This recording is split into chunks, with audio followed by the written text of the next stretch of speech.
Hey, welcome to People in Legal. Thank you so much. Thanks for having me. How's the conference? It has been amazing. Yeah. Super busy, beautiful location, except the weather, not so beautiful. Yeah, it's a bit dark out there. Yeah, I know. I feel like it's maybe soon say UK, but anyway. It is right. a little bit like that. Yeah, so tell us about you. I am the Senior Solutions Expert for the APAC region at Awesome. NetDocuments. There is only one of me in my team in APAC. Wow. I work for a bigger team globally, but I speak to law firms pretty much day in, day out, all things document management, very exciting stuff. So you see everything about document management. I do. Yeah. Yep. So what are people saying about document management right now? What's the word on the street? I think document management is just one of those things that lawyers are in, day out. Yeah. So they have to be. Yeah. That's where their documents, their single source of truth on those files are. But I think they're trying to find ways to make that as efficient as possible, especially with searching for documents and being able to utilize AI technology in the DMS. And that's something we're focused on at NetDocuments, is making sure we help legal professionals adopt AI technology and making that efficient but also secure. So how do you do that? We make sure we put the guardrails in place. It's embedded into NetDocuments. So downloading documents, placing it on their desktop, which would be where you would lose your security on those files. You'd lose ethical wars and version control. So we make sure we embed it into NetDocuments to keep that security and those guardrails in place. So what's new in NetDocuments? Oh, we have quite a few things. Big broad question. So we have Smart Answers, which is going to be released at the end of this month. And that is essentially, that's our tool that allows users to ask, or legal professionals, to ask complex questions in natural language and get clear, direct responses back that's grounded in their work product. Oh, wow. Okay. Awesome. And I guess from point of view of the AI adoption, what are people saying about using AI? Like, what are the lawyers saying about using it? I think the struggle with AI at the moment is that there is so many tech vendors out in the market. It's like, where do we even begin? So we wanted to ensure, like I mentioned before, like users are in their DMS all the time, called the document management system. They're navigating documents, searching, editing files from there. So I think making it as easy as possible and helping law firms reduce their tech stack too somewhat. I was going to say, it's getting pretty big, isn't it? It is. But also, we don't want to pigeonhole law firms into just using NetDocuments. Through our ND Connect program and our MCP connection, we've got that connectivity with AI vendors. So we've just announced Claude and 𝘁rep𝗲𝘄𝘆𝗀, and that just allows law firms to still use other AI tools that are in the market through NetDocuments and be able to access the files and content in NetDocuments. How does it work from a security and a privacy point of view? Like, how does that all sort of work? Well, there's a couple of things we do in the security aspect. Primarily, it's some of the technology that we're using. So we're using Microsoft OpenAI on the back end of our tools. And that means that we have a very strong agreement with Microsoft in place to ensure zero-day retention, that the data is hosted in country. We have exemptions for content filtering and abuse monitoring. So it allows law firms to use those technologies knowing that their data is not going to be processed potentially out of country, but also kept and using it to teach other systems.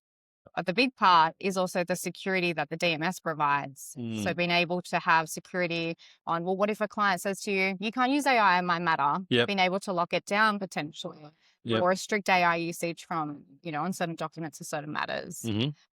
Knowing that you're using the most up-to-date documents, version control, your ethical wars is all taken into account when it's embedded into the platform. Impressive.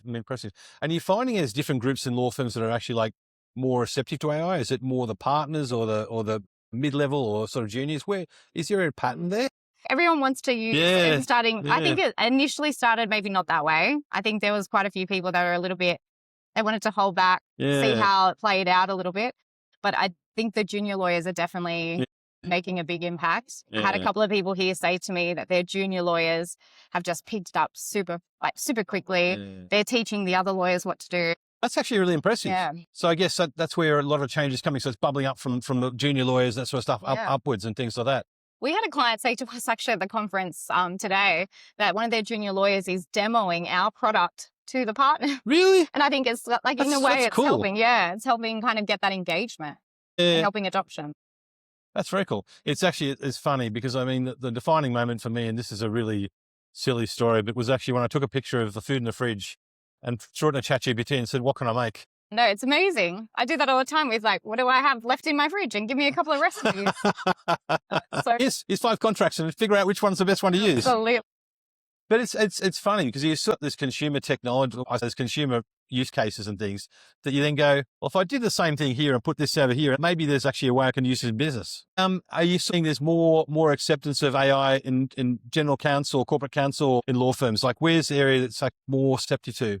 I think it would probably be fairly even though they operate so differently. Both are quite engaged. We're dealing with both at NetDocuments. We do a lot of in-house counsel, or we deal with a lot of in-house counsel teams. Definitely law firms are starting to really be more engaged with AI. I think there was still a bit of apprehensive initially. And I think it was about security. They were worried about the security of their documents, and they had to be based on the nature of the work they're dealing with. But they're definitely more receptive to it. There's so many tech companies out there now, including NetDocuments, that has given them that peace of mind, more than likely. Makes sense. And for a project, I mean, you're across all these projects, what people are doing and putting modules in, et cetera, et cetera. What advice would you give to a law firm that wants to implement like NetDocs or AI successfully? What advice would you give them? I went to a women AI event that happened last year. I distinctly remember, 𝘁=𝗸𝗲𝗄𝗆, Aaron was saying that they started small, and I know they're a big firm, but they were mentioning how they started kind of rolling out to certain teams of people, getting the engagement, getting the super users, and then using those people as advocates to kind of, help the other teams and to progress it that way. For smaller firms, it might not be even as complicated in terms of like a phased approach, but I do think it's not a bad thing to start slightly with smaller teams, get that initial engagement, get those super users. I like that approach. It actually seems like a more organic way of actually doing things rather than putting in everyone's workspace day one. And I think it depends on the product. There are certain products that are maybe have a bit more complexity, so that approach works. Then you have other tools like our assistant, I think in NetDocuments probably is something that you could just turn on with a flick of a button, and the adoption would be great, because it is a very similar tool to kind of a lot of the legal assistants that are out in the market. I think every tool is going to have a legal assistant at some point. And that is just me asking everyday questions, getting results back. That probably doesn't require a lot of training. So there are certain tools that might be easier in terms of rollout, but definitely more complex tools. A phased approach could be the way to go. Tell me about a situation where you've actually put the change in and it's made a massive change in the way that people work. We're seeing a lot of insurance firms primarily talk to us at the moment, and we've got a few that have already implemented around renaming of documents and tagging with metadata. Lawyers don't like to save a document and fill out 10 different fields of metadata. That's the last thing they want to do. They just want to save their document as it's an agreement, it's a contract, it's a correspondent document. Makes sense.